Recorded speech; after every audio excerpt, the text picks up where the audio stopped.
Today, we're going to learn about voltage, current, and resistance in electric circuits, and we're going to do it with practical examples and by building electric circuits. Welcome back. Today, we're going to conquer the important topics of voltage, current, and resistance in electric circuits. There's a lot of misconceptions out there. It's important that you understand these concepts before we can do anything else in practical circuits. For instance, you might hear somebody say, wow, that circuit had 11,000 volts of electricity flowing through it or flowing through you. Okay, that statement doesn't make sense because voltage doesn't flow through anything. So we have to understand the concepts before we can build things, and that's what I want to do. I want to build things with you. All right, so let me tell you, and I'm going to repeat it 16 different times, and I'm going to demonstrate as we go. Voltage is the push that is pushing the electric current in a circuit. Voltage is the push. It's just like water pressure when you apply pressure and you blow. Voltage is the push. Say it again. Voltage is the push. Current is what is actually flowing in the circuit. It's the electrons that are actually moving. Current is the flow, just like current flowing in a river. Resistance is whatever is in the circuit impeding the current flow, just like rocks or boulders in a stream. It's slowing down the flow. Voltage is the push, current is what is flowing, and resistance is anything slowing down the flow of the electric current. So here for our first demo, what we have is a switch. We're going to talk a lot about switches in a second. So this is I can open the switch up and open up the circuit, or I can close it, of course. We have over here, we have a wire connected to, this is just a regular incandescent light bulb. And on the other side of that, we have a return line going here to the power supply. So for voltage, there are many different ways to supply voltage. You can have a battery, you can have a wall socket. We'll talk about the difference between AC and DC very shortly, all right?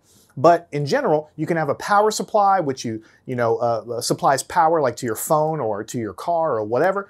The voltage from the wall, a battery. In this case, I have a machine that's generating voltage that is pushing electric current out.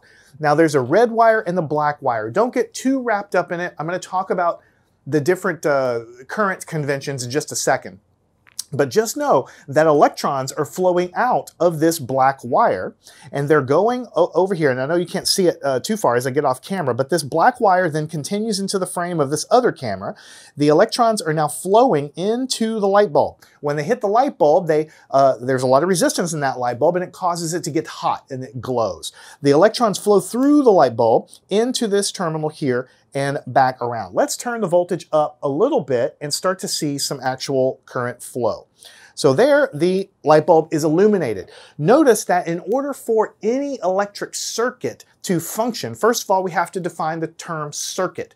An electric circuit is a closed loop that causes electricity or allows electricity to flow. There has to be a closed loop. In this case, the closed loop, the electrons come out of this black wire, off the camera, you can't see it anymore, then they come into the other camera frame, through the light bulb, into this wire, which is looped a little bit, then it goes through the switch here, and then back around and now back into the frame of the power supply right here. You must have a closed circuit. That's why it's called a circuit. It's a loop, right? Now, if I interrupt the flow of electrons, if I just open this thing and I break the circuit, and now there is no way for the electrons, if they were to get here, there's no way for them to go back through this switch because it's now open. And that's called an open circuit. So we're going to talk about open circuits, and in just a minute I'll show you what a short circuit is. An open circuit is just a circuit that has been essentially opened up and disconnected. It prevents the circuit from being closed so you can't have any current flow. Once we close the circuit again, then of course the light bulb is immediately illuminated again. Now, I want you to repeat 16 million times. Voltage is the push. On this display, I have the top row, which is the voltage. So there's 2.25 volts. Voltage is I'm going to talk about it a lot more detail as we go. Voltage is the push. It's kind of like the pressure, you can think of it, but it's always between 2 points. So the pressure or the voltage, you can never say that there's only voltage at a point or only voltage at a point over here. You have to say that there's voltage between two locations. It's almost like going up a mountain, right? You know how high you are on the mountain. If you were to jump off, you might splat into the ground, but the difference from the height of the mountain to the ground is the potential difference. The potential for you to splat into the ground is higher if the mountain is very high above the ground. There's always a reference point. The ground level is the reference point, or sea level is the reference point. In a circuit, the reference point for this voltage on this readout is between these two terminals. So it's telling me there's 2.25 volts, which is, we'll talk about units in a minute. Volts is the units of push in a circuit, right? But it's the units of push that exist between these two wires. It's always between 2 points. Voltage is always between 2 points. You cannot measure voltage at a single point. It's always between 2 points. All right. The display right under this is the current, the electric current resulting from that push. In this case, it's 0.366 amps. So the unit of voltage is volts, and the unit of amps, or the unit of current, is amps, or amperes, right? I'm going to talk about milliamps and microamps and all that in just a second, but this is in the unit of amps. Now, this display is also computing the amount of power that's being delivered from the power supply. We're going to talk about watts later. That's the unit of power. It's related to work and energy and things like that. We're going to save that for a little bit later, for a different lesson. For now, focus on the top two numbers. Notice what happens. When I turn the voltage down to 0, there is no push, electrical push between these two terminals anymore. That means that there's no current. So when I dial the voltage to 0, the current immediately dropped to 0 because there's no pushing anymore, and there's no illumination of this light bulb anymore. Because there's no electric current, there's no pushing of the current around the circuit. Now when I dial it up just a little bit, I get to a half a volt. Here, 0.51 volts. And the display is telling me that it's supplying 0.222 amps. And there is electric current running around this circuit now. In fact, even though the light bulb is not illuminated, it's just that I can't see it right now because there's friction in the electricity moving through the light bulb, but it's not hot enough to make any light. But notice if I open this circuit, right? Then the current goes down to 0. There's still a voltage across here. Notice the voltage is still half a volt, but there is no current. Why? Because the voltage is the push. This display is telling me how much it's trying to push, but because I've physically broken the circuit, there is no current anymore. So there can be push without flow, right? Pretend that this is a water hose or something, and there's water inside of it. If I cover my hand at the end so no water can come out, and I blow, I can supply pressure to the end, and the air, or if you think about air, is trying to get out. But if I cup it, I can have pressure without anything happening if I prevent it from happening with an open circuit. If I close the circuit again, immediately the current jumps back up. It's just not enough for me to see any light. As I increase the voltage, notice the current has increased. Again, not quite enough for me to see any light. It's not quite hot enough yet, right? Notice the power is going up too. That's the third line, right? Because we'll learn later, the power in watts is just the voltage times the current. Straight multiplication. Voltage times current in amps and in volts. All right, let's go up to 0.84. Right, I'm not seeing much. I think I'm seeing a very, very small, a very, very small illumination down here. So small you may not be able to see it on the camera, but notice when I increase the voltage, the current also increased. When I increased the voltage to a volt, the current increased, and now I can see a little bit of light because now I have enough current for the friction, the resistance in that light bulb is causing essentially friction, heating up the filament, and then it makes light, right? So we're going to increase it, and notice, I want you to focus on these numbers. As I increase the voltage, the current is going up. As I increase the voltage, the current is going up. As I increase the voltage, the current is going up, and all the while, the brightness of this bulb is also increasing because there's more current flow. So notice that voltage increases causes current to increase. Now, in the beginning of the lesson, I said it didn't make any sense when someone tells you, hey, there was 5,000 volts flowing in that circuit. Okay, that doesn't make any sense. Because now you know voltage doesn't flow. Voltage is just the pressure, the electrical pressure trying to make a current flow.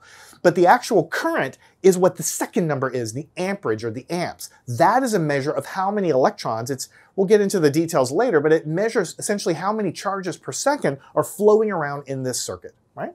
Now, if I increase this thing higher, to 2 volts, notice it's awfully bright. If I increase it too much, the light bulb will just get so hot it'll burn out, right? So that can obviously happen. I want to do it one more time and sweep, and I want you to focus on these numbers as I smoothly go to 2 volts. I want you to notice how, as I slowly increase the voltage, the push is increasing, and that's causing the current to increase. And we'll talk about later, but it's also causing the power in watts, which we'll talk about later, to increase as well. Voltage is push. It causes current flow. Now, there is a law of electricity. We're going to study it in a later lesson. I don't want to do any calculations here. It's called Ohm's law. It is a very simple equation that relates current and voltage and resistance together. Because now you know the voltage is the push, the current is what is flowing, and anytime it's flowing, it has to be flowing through a resistance. You see, this wire is a very good conductor, but it still has resistance to current flow. I'm going to draw a picture and show you why in a minute, but ultimately it's because the electrons are going through the wire and they're bouncing into other electrons and other atoms, and it impedes their flow. But wire, electrical copper wire, is a very good conductor, low resistance.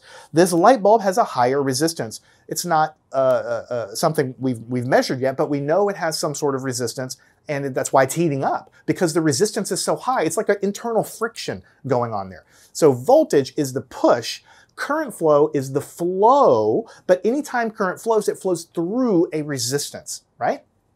Every material that you're going to work with on a daily basis will always have some non-zero resistance. The only thing that doesn't is something called a superconductor, and I'll actually show you a demo of that another time. I already have the superconductor, I just need to film it. It's a special material that has a quantum effect that has zero resistance. But in everyday life, every material you ever deal with will always have resistance. So as we go up and down, we get more and less current, of course, the power delivered as well. Now what I want to do is do the same exact thing, but insert different resistances in this circuit to show you how introducing resistance in a circuit can choke off or limit the current flow. Before we introduce resistance, we need to get the hang of drawing some very simple circuit diagrams. So this is the absolute simplest circuit that anyone could ever draw. And so what we're going to do is draw a few variations of it. What we have is a voltage source. There's a positive and a negative side of that. The electrons come out of the negative side. I have a lot more to discuss about that in just a minute. We form a closed circuit through something called a light bulb. Now there's a couple of different schematic representations for a light bulb. A very common one is just a circle with an X, but you might also see a light bulb to be like a circle with like some kind of loop inside that represents like the filament. So you might see it like that in a drawing. Now, in reality, the wire here is physically made of copper. It has resistance, but when we draw wires and circuits, we sort of pretend the resistance is so close to zero that it doesn't really matter, even though you know that there's a very small amount of resistance in actual copper wire. So what you have here is some voltage, and we've been increasing and decreasing the voltage over there, and the electrons are flowing down this way. I have a lot more to talk about electron flow in a little while, but electrons physically come out of that negative terminal through the light bulb and then back around. Now that's the simplest circuit we can draw. How do we learn more from it and change it? What we want to do next is we want to introduce what we call a resistance. So we have these different circuit elements here, and these are different resistors that I've already picked. I'm going to show you in a different lesson how you can decipher. There are these color bands on these resistors that tell you what the resistance is. But the unit of resistance is in ohms. So as we have learned before, we talked about voltage being the push, that's in volts, current being the current flow in amps, and resistance is a new unit we have to talk about called ohms. Of course, you can have kilo ohms and mega ohms and micro ohms and things like that, but the base unit is called the ohms.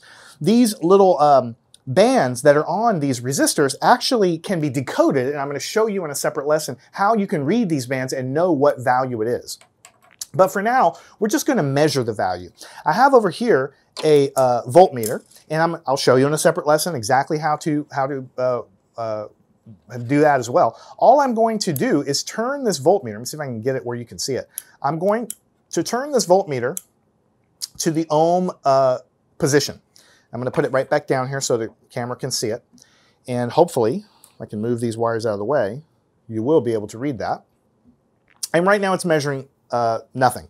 If I touch the two leads together, and it's not measuring any resistance, you can see on that display it has a very, very low, it's bouncing between 0 and very, very low. And then what I do is I have this thing connected to a breadboard. I'm going to talk about a breadboard in just a second, but for now, notice that I'm going to touch one side of the resistor. Whoops, kind of messed up my little meter over there. Sorry about that. I'm going to touch one side of this resistor, and then on the other side, I'm going to touch the other side of the resistor, and I'm going to see what it says. This is a 1.1, 1.2 ohm resistor. Now the actual value of this resistor is 1 ohm resistance. It's not exactly 1 ohm for a couple reasons. Because I'm touching it with this probe, and so I have a little bit of resistance in the contact point. And also, these resistors are not 100% accurate. There's a tolerance to all of them, so they're not exact values. The bands decode to tell me this is a 1 ohm resistance, but when I measure it, it's always going to be a little different than the theoretical value, but it's very, very close to 1 ohm. In fact, that's going down, down, down. You can see it going down. If I push a little bit harder on it, if I really give a good contact point, you can see it gets down very close to 1 ohm. So what I want to do is I want to introduce this 1 ohm resistance into the circuit. How will I do that? First of all, let me open up the circuit so there's nothing going on there. Let me disconnect the light bulb from this one side. And what I'm going to do is connect this to this side right here. And I'm just going to essentially open up the circuit, but now I have to reclose the circuit again. And I'm going to show you how this little breadboard device works. We're going to use it a lot because it's very, very easy and helpful to build circuits rapidly. So you're not doing soldering or anything like this. So here we have, if I can get it to stay down here, that's pretty good. Something like this. The way this breadboard thing works here is the resistor is plugged into this line here. When you see this line of little holes, this line of holes are all physically connected together underneath. So there's a wire coming from this terminal up here, and there's a wire, you can see the gray one, going and plugged in here, and the resistor is plugged in the same row. So anytime you plug something in any one of these dots, they're all physically connected underneath. So what's really happening is the electricity is coming here, it's going through the light bulb to the white wire, and then it's going in here, and then it's connected underneath here going to this point. Then it travels through the resistance, and then through the gray wire into the red, and then through the switch, and then back there. So now what I'd like to do is go ahead and close the switch, and let's turn on, let's turn this on. But what we want to do first, actually, before I do that, let's take the resistor out, and I want to get the brightness of the light bulb set first so we can see it. So what we'll do is we'll just, instead of putting the resistor there, I'll just connect it with a wire. So now we essentially have the same exact circuit we had before, and I'm going to bring this thing up to about, let's just make it pretty bright, but not too bright. Let's make it right around 2.5 volts. That's pretty bright. All right, so we can see the light bulb, we can see the brightness. Now what I'm going to do is I'm going to remove this, and I'm going to open up the circuit so that I don't hurt myself. And I'm going to plug this thing in, and essentially I just replaced the wire with a 1 ohm resistance. So now I haven't changed the voltage, I haven't changed anything. The voltage is set the way it was, and now I'm going to close the circuit. So that's what we have right here. The brightness of this bulb is actually a little bit lower. So this is a 1 ohm resistance. This resistance right here is 2.2 ohms, and the one over here is, I think it's 4.7 ohms. So let's replace this one, right? And actually, let's do this first. Let's do this first. Let's take this out. Let's see if we can look at the current values. So when there was no resistance, right, we turned it on. We had 2.54 volts, we had 0.361 amps. So let's go ahead and write this down. It's 2.54 volts, and the current with no resistance was 0.360 amps, no resistance. Or no resistor in the circuit, all right? So what I'm gonna do is I'm gonna open this guy up, I'm gonna take this guy out, I'm gonna take this resistor, I'm gonna put it in place, and now I'm going to close it back up, and I can't really see too well, but I think it's a little bit dimmer. But here what I have is a new current. Notice the voltage is exactly the same, but there is less current, 0.344 amps. So same voltage, but with a 1 ohm resistance, it yields 0.344 amps. Now, same exact voltage, 2.54, volts leads to a lower current. Why is that? Because there's now a resistance in series. All of the electrons flow through the light bulb, but they also flow through the resistor. And that essentially chokes down the current to a lower value. And so the light bulb, even though it's pretty close, it's a little bit dimmer. And the current meter tells us that there's less current flowing. Resistance impedes the current flow. It doesn't slow it down, it just reduces the value of the current flow. So let's speed this up just a little bit. I'm going to take this guy out, and I'm going to put a new resistor in its place, right? And we're going to measure the current flow there. So I'm going to put this resistor in place. Now this resistor is actually 2.2 ohms. So let's see what happens here. This is noticeably dimmer. I can definitely tell with my eyes it's a little dimmer. So the new resistor value we have is 2.2 ohms, and the current flowing right now is 0.319 amps. But notice the voltage is the same, 2.54 volts. 54 volts. But with a higher resistance, I'm getting a lower value of the current. When I increase the resistance in the circuit, it's lowering the current. As I increase the resistance, the current goes down because there's more collisions happening and essentially choking off the current flow. All right, so let's open that guy up.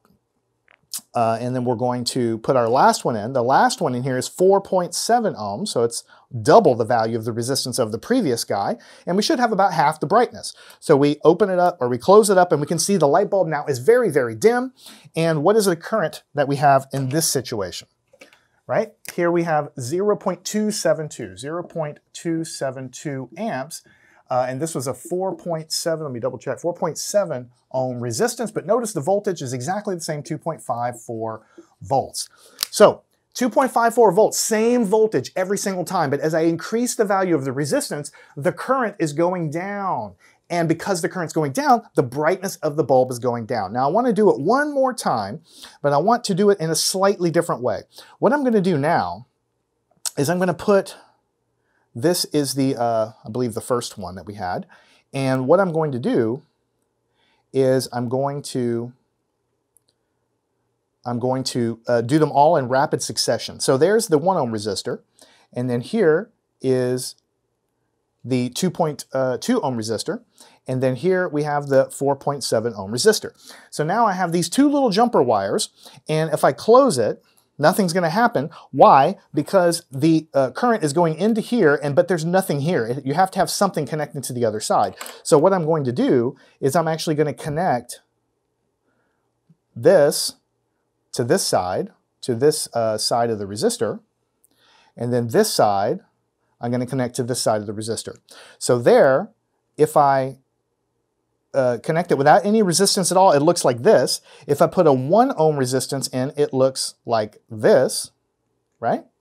And then if I connect the other resistor, which is almost double that, 2.2 ohms, then it looks like this. And if I put the 4.7 ohm resistor in, then it's going to look like this. And it's very, very dim. So I just wanted to do it all in rapid succession like that, because when you see one after the other, you can really see how increasing the resistance lowers the current, and so the light bulb is much, much dimmer. So I want to draw these because I want you to get in the habit of understanding how to draw a circuit. So it's just going to take a second. This is the symbol for a voltage source, but now we have this resistor in series, we call it, with the light bulb. Series means that there's only one path for the current, and they're both in a straight line, so the current has to go through both of them, right? So you have some voltage here, you have the light bulb here, and in the first example, we had a 1 ohm resistance. So this is how you would draw that circuit, right? And in the second circuit, you would have, again, the voltage source. You would have a value of a resistance, you would have some light bulb, but this resistance in the second one was 2.2 ohms, so pretty close to double the first one, and we saw the current go down there. And then we have a voltage source, and we have the light bulb here. And then we had the last one here, this is a voltage source, we had 4.7 ohms. And so we have the current, again, circulating in all three of these cases, just going through a different resistor. Now you might say, well, wait a minute, we went from 1 ohm to 2 ohm, but the current did not get cut in half. We went from 2 ohms to about 4.7 ohms, that's about double the resistance, but the current didn't quite get cut in half. Why?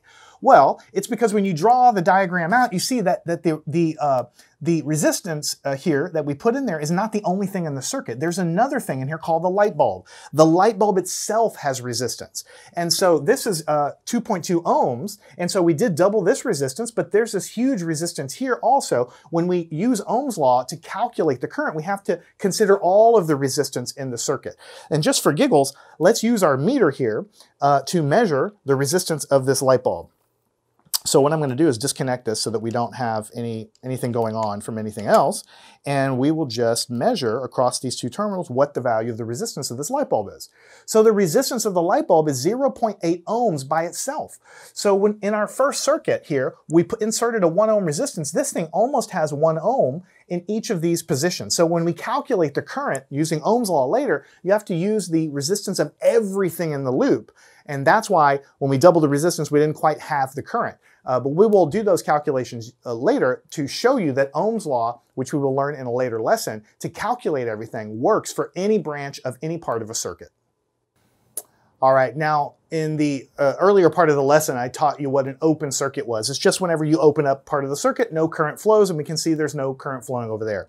I'm going to show you now what a short circuit is. We know that short circuits are bad. We're going to talk about why they're bad. We're actually going to burn out this light bulb in the process. So let's do it. Let's go ahead and close the circuit. We can see the light bulb here, but in this case, what I've done is now the circuit is going through this resistance as we have done before. We're still lighting it up. All right, what is going to happen if I have a stray piece of wire, just some kind of like, I don't know, some aluminum foil blows into your circuit, or something happens in your circuit where parts of your circuit are connected across each other.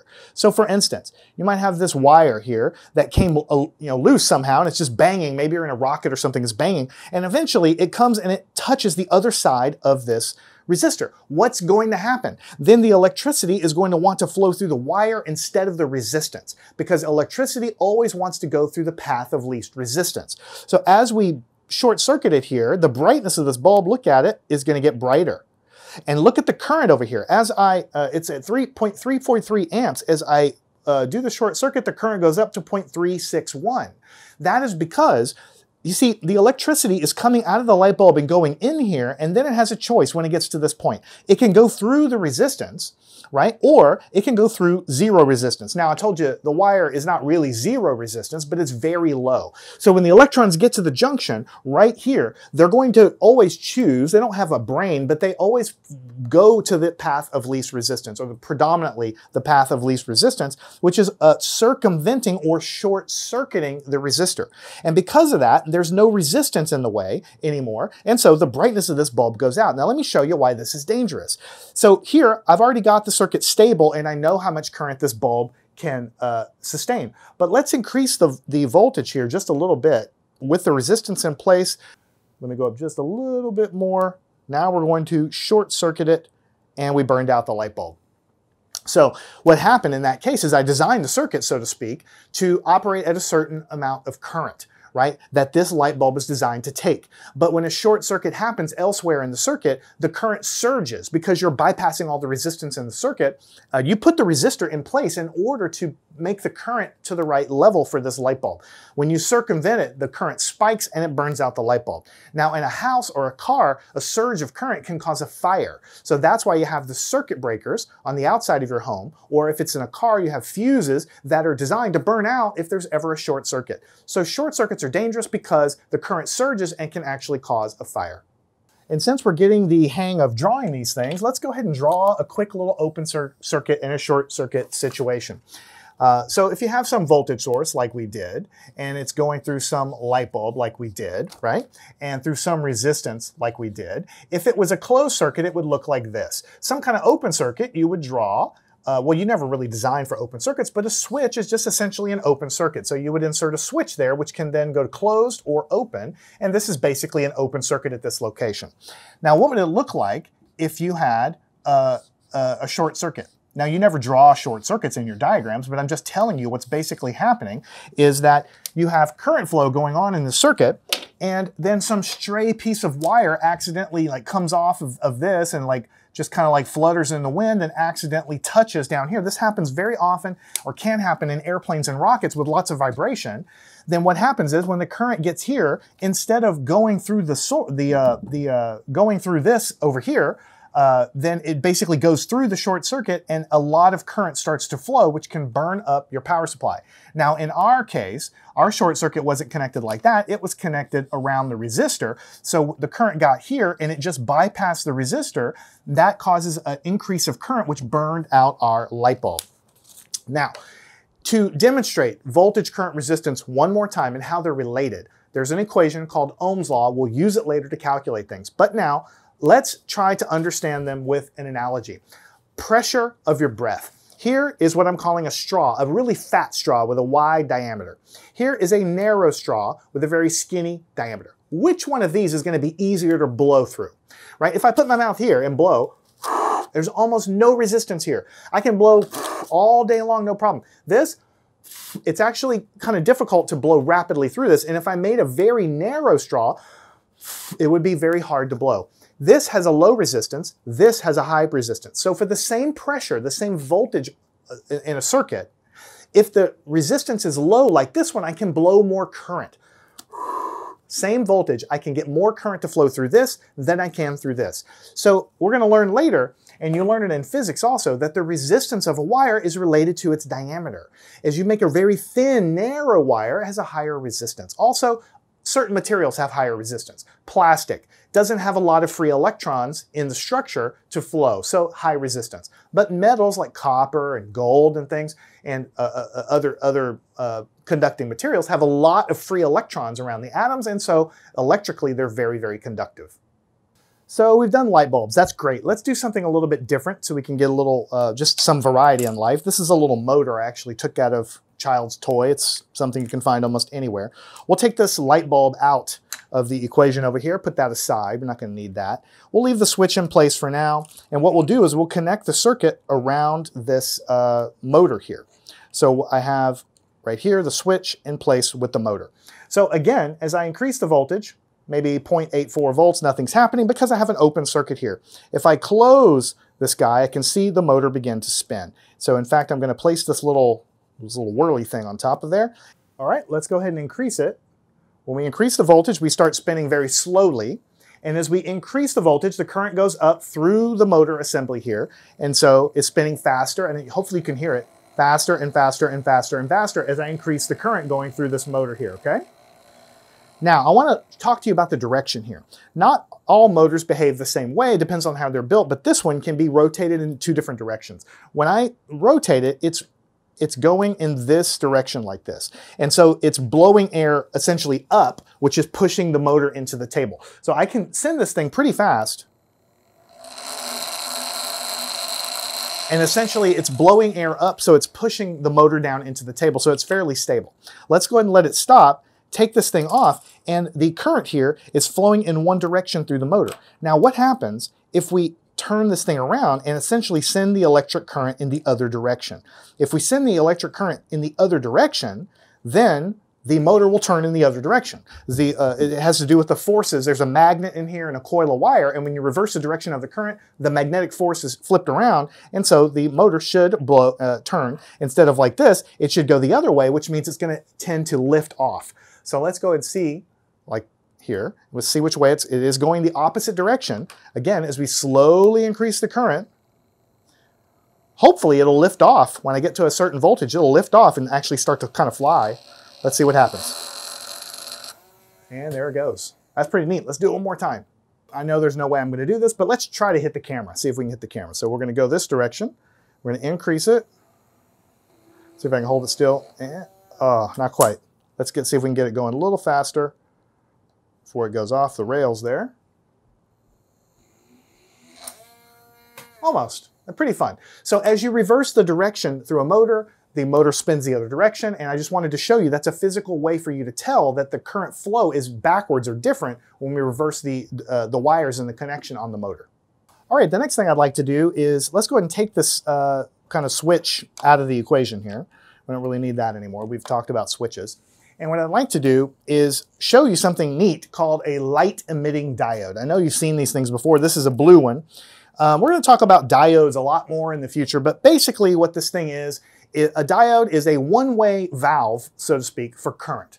It only lets the current flow one direction, right? If you flip it around the wrong way, the current can't flow. So it's very useful in circuits for lots of situations.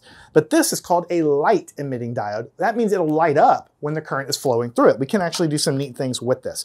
First, let's put it in the wrong direction, or well, let's put it in the right direction actually. And one of these leads actually is a little longer than the other. That's how I can tell which is which. When I connect it over here, and I have the voltage down to nothing, so I can then connect the current like this. Then I can increase the voltage. Now, different diodes activate at different voltages.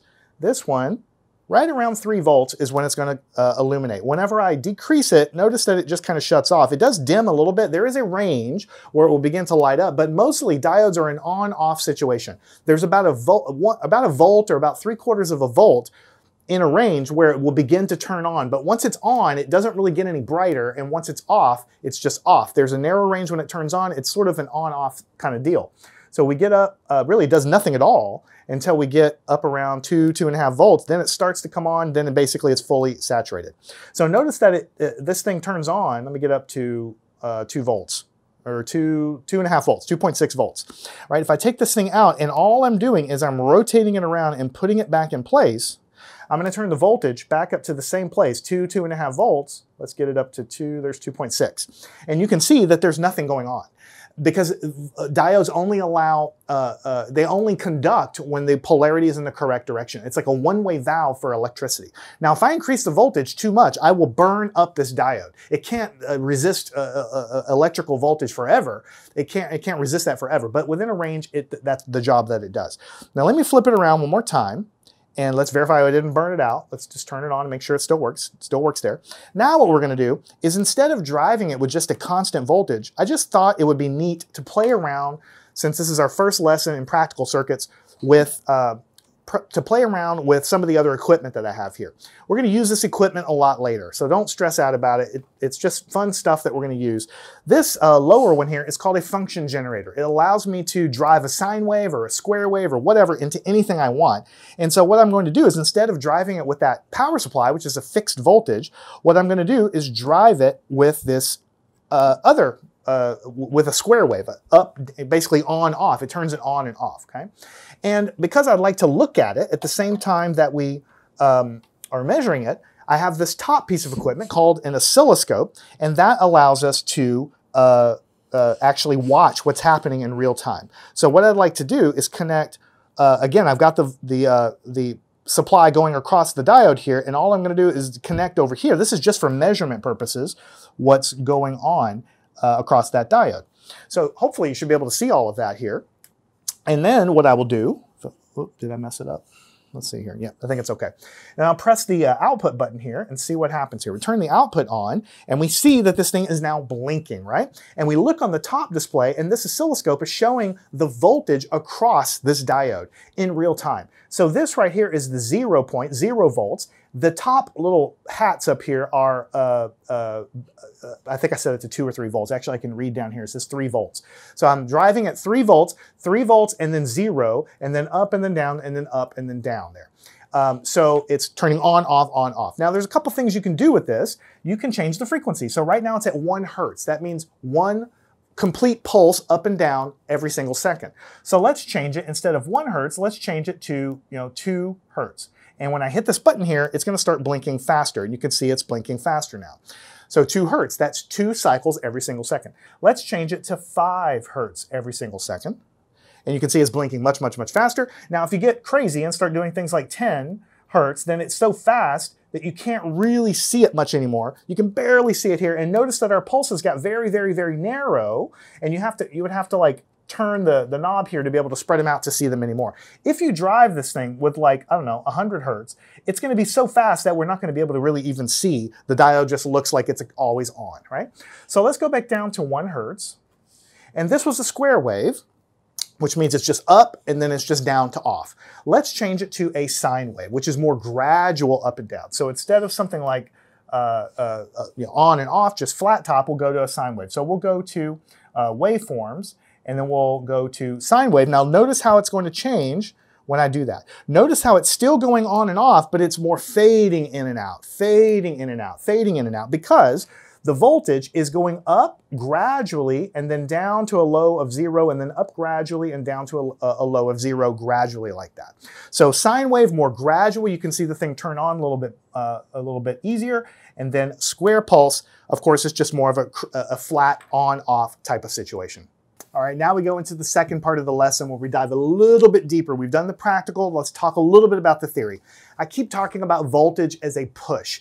Voltage ultimately comes from something called the electric field that you learn about in physics. Now, this voltage can be generated, or this electric field can be generated several different ways, but when we talk about voltage generation in real life, then there's really only a few different ways that we can get it, or that we can generate it practically speaking, right? We can do it with a chemical reaction. That's what's inside of a battery. There's a chemical reaction that tends to push electrons through to because of the reaction happening out one side of the battery and to try to accept them in the other side of the battery. There's a constant pressure between the two ends of the battery doing that.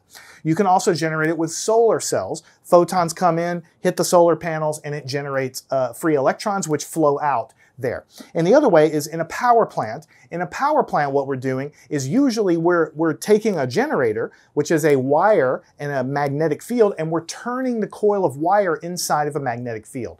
And we learn in physics that that can generate a voltage and a flow of electricity also. If it's a nuclear power plant, you're just using the nuclear fuel to heat some steam up and turn a generator. If it's a coal-fired power plant, you're just burning it to turn a generator, to make steam and turn a generator.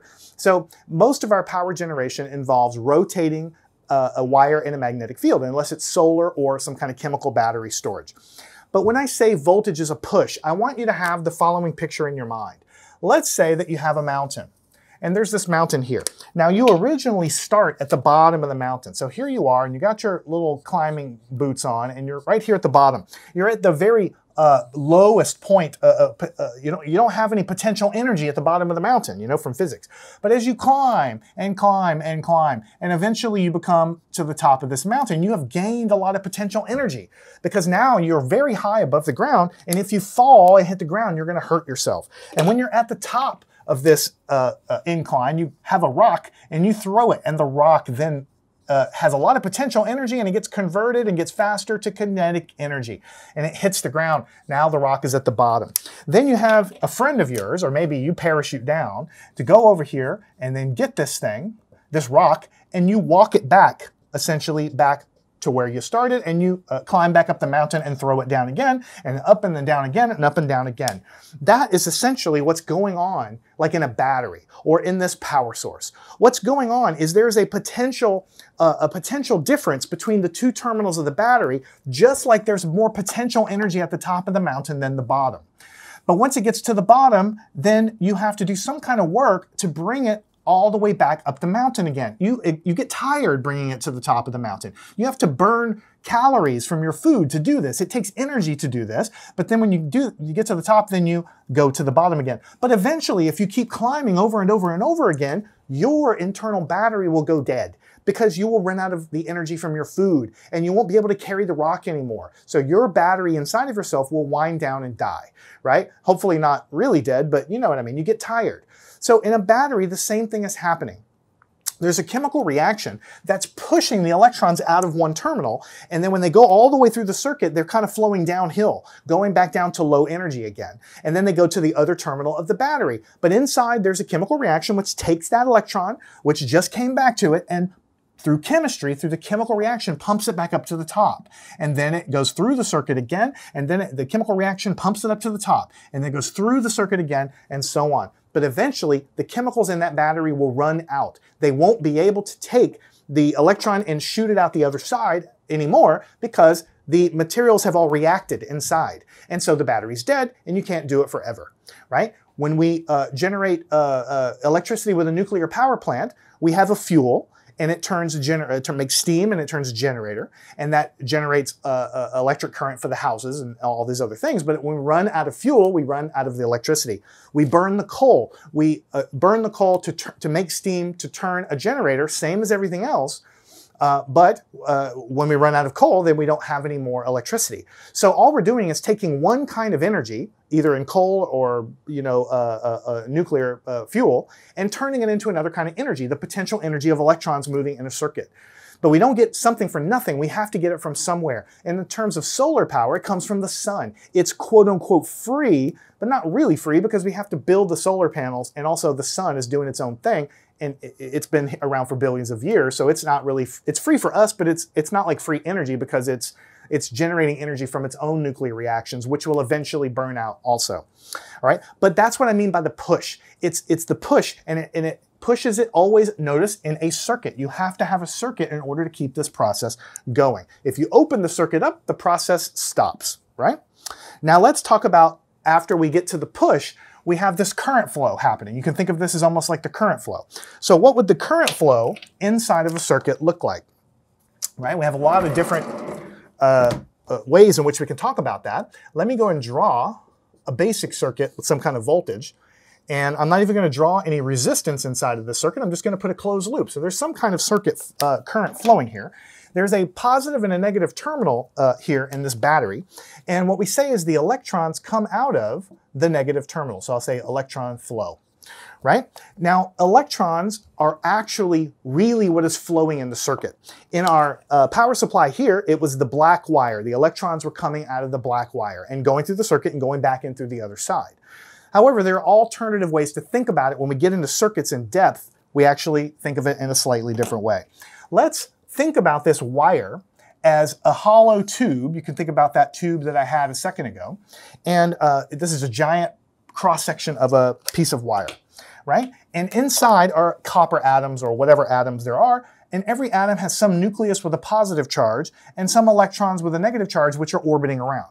Now, in reality, copper has a lot of protons in the nucleus and a lot of electrons in the surrounding electron cloud, but I'm only drawing one of them for clarity. But just know there's lots of electrons in the outer shell and of the atom, and then there's lots and lots of protons in here, but it doesn't matter for this discussion. I'm just going to draw it like this, right? Now the next copper atom over has its own nucleus with its own electrons, and the next one over here has more, and the next one over here has more like this as well. So these are all electrons. So I'll just kind of draw like one more. I guess I'll continue off like this, okay? When I hook up a battery to one side to the other, the chemical reaction is pushing with a pressure. It's really generating an electric field, if you want to get into physics, which is what pushes the electrons, okay? Now, what happens is this electron is going to then hop over to the next atom over. But as soon as it gets there, because electrons repel each other, what's going to happen is this one is going to want to jump to over here. But then these two are now crowded together. It's going to push the other one in a chain reaction over here. And this happens incredibly quickly, right? So it's almost like they're all moving at the same exact time. So you have one bumping into the next one, into the next one, into the next one. And I've drawn it like happening one after the other, but it's almost at the speed of light that they all move in lockstep. I want to show you something. Let's pretend that this magnet is an electron, and here's another electron, here's another electron, here's another electron, and there's our final electron. Instead of this moving, which then moves this one, which then moves this one, I want you to instead imagine them almost happening. I guess I'll move this one out of the way. Almost at the same time. They all kind of move like this, like together, but not really together. I mean, there is a delay, and so it's not all really together, but it's almost at the speed of light that they move with each other, right? I want you to imagine throughout the entire circuit, these electrons are kind of move in unison, almost. And so all around the wire, there's trillions of electrons. And when you apply a voltage, they all kind of hop to the next atom over, and then again, and then again, and they race around the circuit. Eventually, another electron will come around the other side and enter into the other end of the battery or into the power supply. One thing I want to tell you, though, is if you notice here, that right at this point here, once this one moves over here, right here, this is an electron vacancy. You might say that since there's an electron missing, we can make up another word for this. We can call it a hole. Why do we call it a hole? Well, because once the electron's gone, there's like a missing electron there, almost like a hole that you've dug there. But electric force is very, very, very strong. Actually, the electric force is millions and millions of times stronger than gravity. As soon as there's a hole in place, that atom is going to attract another electron and fill it almost immediately. So, you know, there is a time delay, but it will happen almost immediately because the electric force is so strong. but this thing leaves a hole so in its place. So instead of thinking about the positive electrons moving this way, you can think almost the negative electrons moving this way. You can instead thinking of imaginary positive holes moving the other way. Because if you think about like those blinky lights, like in the marquee, like if you stare at it enough, you know what's happening is it's just like a blinking pattern, but you can almost see like the absence of a light going in the other way. If you watch those patterns of lights moving in a circle, sometimes if you stare at it, you can see like an absence of a turned off light bulb appears to move in the opposite way. So as you have these charges moving like this, since they're leaving vacancies, it almost looks like a positive charge because this, once you vacate, this whole atom will look positive. It will look like positive charges moving the other way. So the punchline is we know that really electrons flow out of the negative terminal like this, but it's the same thing as saying positive current flow flows this direction. So this is called the hole current. Right? When you're studying engineering and when you're doing, when you get into circuit design, the current that we refer to is always the positive current flow. And it's just a convenience thing more than anything. When I look at this power supply, I can say that there's negative electrons coming out of here, or I can say there's positive fictitious charges coming out of the red one, because they're going to be the same thing. Negative electrons flowing one way is the same as positive charges flowing the other way. Mathematically, they're equivalent. And we love to have positives in our equations instead of negative signs. Also, when we get into magnetic fields, the magnetic field is the right-hand rule of the magnetic field is based on positive charges also. So it's easier to talk about positive charge flow almost all the time in electric circuits. All right, so that is the current flow. Now, what is resistance then? What is resistance? Well, it's just what you would think of. It's resistance to motion. You see, I drew all of these atoms lined up in a perfect little alignment here, but in reality, it's not like that at all. Right? Actually, inside of here, there's an atom with its electron right there, and then there's another atom, and then this electron is like there, another atom, electron like there, another atom with the electron, right here. And by the way, I keep drawing these atoms like they have electrons that are little balls.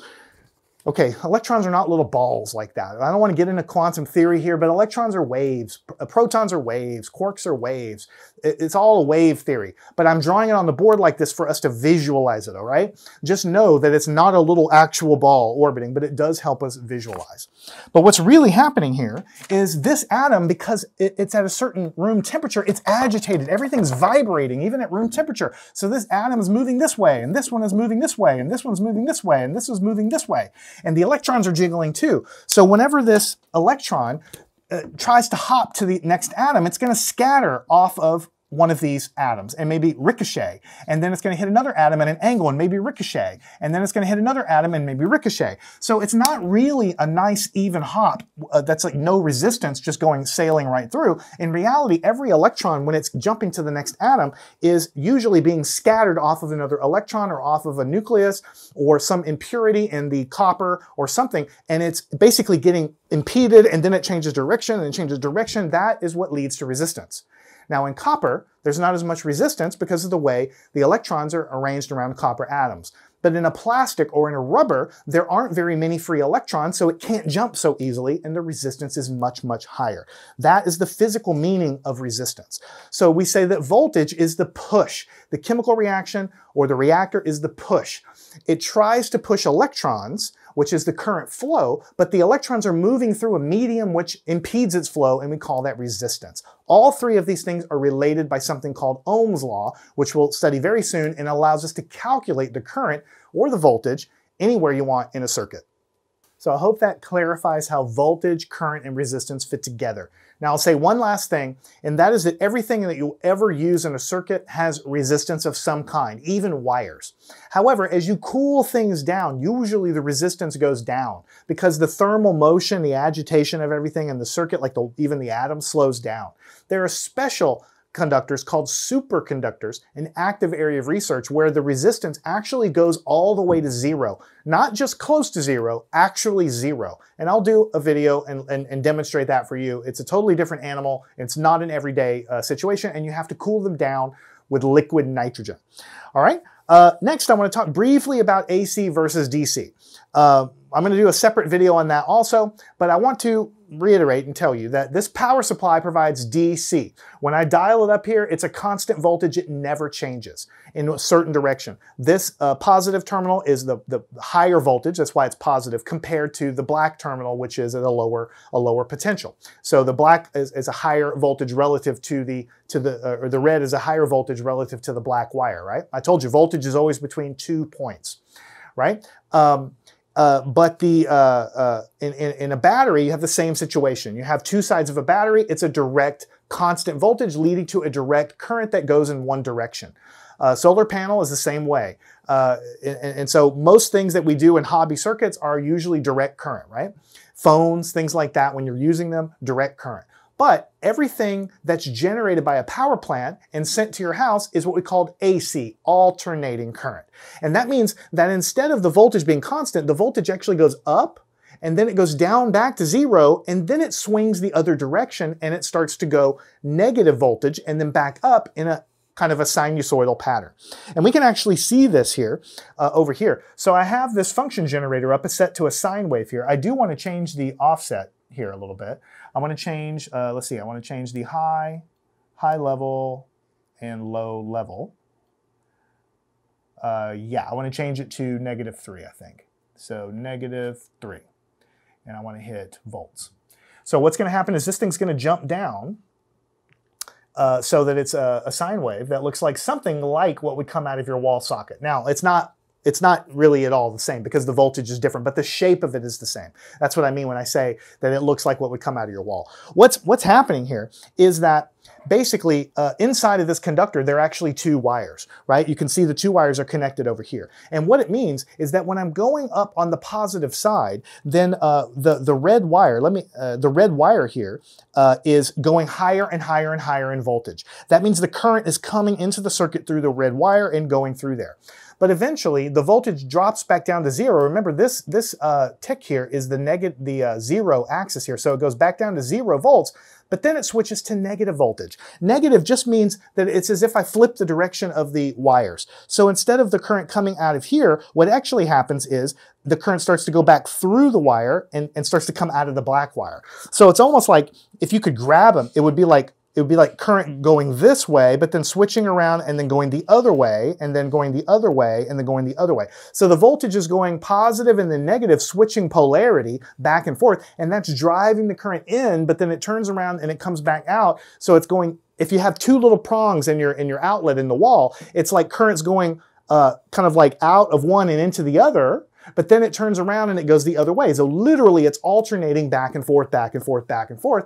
In the United States, 60 times a second, 60 hertz. In other countries, it's a different frequency. Now you might say, why do they make it like that? Why does it have to alternate? Well, it's because of the way it's generated. And I'll have a whole video on it, but because it's all generated with rotating motor generators, steam is flowing through a turbine and that's turning a generator, and the magnetic field is rotating in a circle, then half of the circle it's generating positive voltage and the other half of the circle is generating negative voltage. As it turns around, it traces out this sine wave. So this shape, this sign that we learn about in school is so important because when we use circular generators to generate a voltage and it's rotating, if you remember, the sine function comes from a circle, projections on a circle. That's why the shape of the voltage is a sine in the first place. All right, now the last thing I think I want to say before I close it out is just one more word on units. So I want to talk about units because we're going to use units a lot as we build things. For current, we use amps, which we abbreviate A. But I just want you to know that the metric system applies to this. We might talk about milliamps, right? We might talk about milliamps, 1/1000th of an amp, just like a millimeter, right? And then we might have microamps, which is 1/1,000,000th of an amp, right? Now you can have kiloamps and things, but usually you're not doing that unless you're building nuclear power plants. So usually you're talking about milliamps almost all the time, or sometimes amps, right? Now for voltage, which is the push, the voltage we talk about in terms of usually millivolts, so MV, millivolts, but because we have, it's fairly common when you deal with not necessarily power plants, but we also run into kilovolts sometimes, so we'll put kilovolts there. And you might have megavolts, right? If you're at a nuclear power plant or something like this. But usually in a circuit, it's millivolts or volts, and milliamps or amps, maybe even microamps. And then we have resistance. This tells us how much the current is being impeded. The unit of that is called an ohm. Oftentimes we're talking about milliohms, so it's a little m with an ohm.